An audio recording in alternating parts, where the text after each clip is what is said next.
G'day prospectors, Tony from Gold Talk Leonora on site up at Wild Creek. Now for those of you that may be new to the channel or haven't been around for that long, if you go back in previous videos you'll find that there's a video, and I think it was called Wild Creek, and that will give you a really good idea, because obviously that's where we're working at the moment, and that'll give you a fantastic idea of the starting point. That way you can see what this site was before all the ground disturbing activities that's taken place, and it helps put something into perspective. The key to prospecting and mining, small scale mining in Western Australia, is getting the right sort of dirt, and by that I mean dirt that's carrying gold. So if you go back and have a look at that little video, and now you can have a look at current day. That's sort of working up slope there. It's just a nice shallow fall, and what you may be able to pick up are all these pockets here that I've hooked out with the excavator. Just all these lovely little deep pockets. You go down half a metre here and metre here, all the way through. It's been happening. Even there on the side of the wall there, you can see that there's dirt there that I've missed. You know, you can only go through and get so much. It's been a very fascinating project. It's awesome to be able to do this kind of work in winter, because you know, most of the time we get shut down in winter because of the rain, and whilst we have had plenty of wet weather, which is always great for the countryside, it has slowed us down quite a lot. But the site, which I sort of always knew it would, but it's always nice to have things confirmed, but there's two distinct sections, and one is we've still got to go a fair way up the hill, is down through Wild Creek, which is this is all the areas the old timers absolutely bloody dealt to. Now we pulled gold out of the floor here, and interestingly we're getting some deep bits up the top there, so I've got to come back with a digging bucket and have a little scratch down there and see what's going on. But because the dirt was moist when I stockpiled it, which is really what you don't want to do, because the dirt was moist, it'll remain moist. It's really well insulated when they're up in these huge piles like that.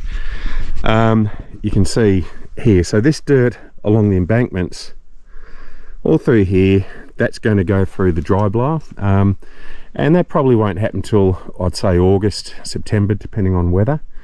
And that's okay. It was one of those decisions where I sort of had to make the best of bad decisions, and even though the dirt was a little bit moist, because we are in sort of a lower lying area, if we had a lot more rain it was only going to get worse. So I made the decision to hook it out, which means we could work this area in terms of bipping the floor to try and ascertain what's going on. I was able to get sort of about 100 tonne through up the top here, and that's showed us that when I say going through, that's with the dry blower, and that's showing us that there's really good grade in the dirt. So these piles are well worth it, and that's sort of what I wanted to do, because what we started off with, I mean, you see here where there's a section that's all pulled out, but it didn't start off like that. I ran I think 3 crosscuts, sort of one in the top, one in the middle, one at the bottom, and because there was gold in those, then I can pull the middles out. I don't like disturbing ground unless I'm getting gold, you know, unless it's economic for me to do so. And there's also the environmental side. I don't want to go do things that for no purpose. On that, you can see that I've got a bit of the vegetation out the trees sort of lying across here, and I'm doing that quite deliberately. Normally what we do with rehabilitation is when the dirt's dry blown, all of this will come back in and be sort of basically leveled out through all this country. And normally what you do is spread all the vegetation, the trees and things over the top, because that provides really good habitat and sort of erosion control. But even though that's what you're meant to do through the mines department, when I'm on a little bit of a slope like this, and for the goldfields this is quite a steep slope, I tend to do things a little bit differently, but that's just based on experience. And what I like to do, probably, I don't know, half of these trees or so, all the way down the creek, half of these trees will be spread out on the floor, and in particular I'll form barriers across slope. Then I'll put the dirt over the top, and then whatever's remaining I'll put over the top of that. And the reason why I do that is that if I do it the correct way, if you like, which is okay on flat ground, what you find is the trees at the top won't have any sort of effect on erosion control, whereas if I bury some of them, it can really help stop the dirt being eroded from underneath and zip down the hill, creating gutters. So I find that on the side of a hill, it just creates a much better, dare I say, a much better rehabilitation environmental outcome for the project when I bury probably about half of these trees in this paddock. So, as I said, they'll be buried across slope. There's not too much depth there. We can see sort of obviously that all this is transported material through here, but we can see signs of bedrock poking through, which will be fine-grained basalts coming up through there, that sort of bluey stuff. So bedrock's not too far away, I would think. You know, I don't really see. I can't see it being economic to pull the creek bed out or the drainage channel bed out. You can see sort of bedrock starting to poke through here, but you don't know. Further up the creek, I started to rehabilitate this the other day, and I'm going to wind up having to pull it all back again because we're bipping the floor and getting some really nice deep ones up here. And interestingly, the main run, I'm pretty confident, where all the old timers are working is straight up through that way. So I'll definitely, where it's all lumpy bumpy there in the middle, I'll definitely put a tooth bucket on there and pull all of that out.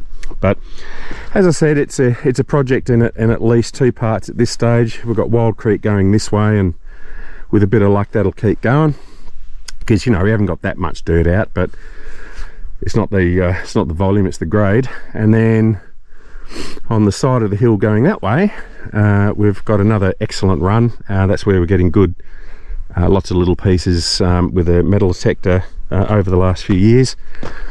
And that will be, we're sort of probably a third of the way through that hill dry blown. We've got a bit lucky, and hopefully get another couple of days in this week, and after that we'll be out on camp. So you know, I just wanted to sort of show you where things are at with our little project out here at Wild Creek. And it's been a little while. We've had all sorts of things going on. We've been laid up with the flu for a week, and we've had training courses on and prepping up to take people out bush on our Aussie Gold Rush camps next week. So in between that and machinery moves and trying to run dirt and everything else, it's been busy times, but that's the way we like it. It's always good to keep busy. I think as soon as you stop in life, you really do stop. So we've thanks to a mate of ours, Michael and Kay, they did another little bit of drone footage for us, which we're going to tack onto the end of this, so you can see some fantastic, what do you call it, sort of Top Gun Maverick Danger Zone, Top Gun Maverick type Danger Zone footage, which will be fun.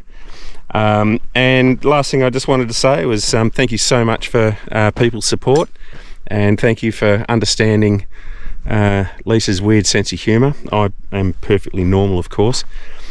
And our subscriptions, I think, just tipped over the 9 mark.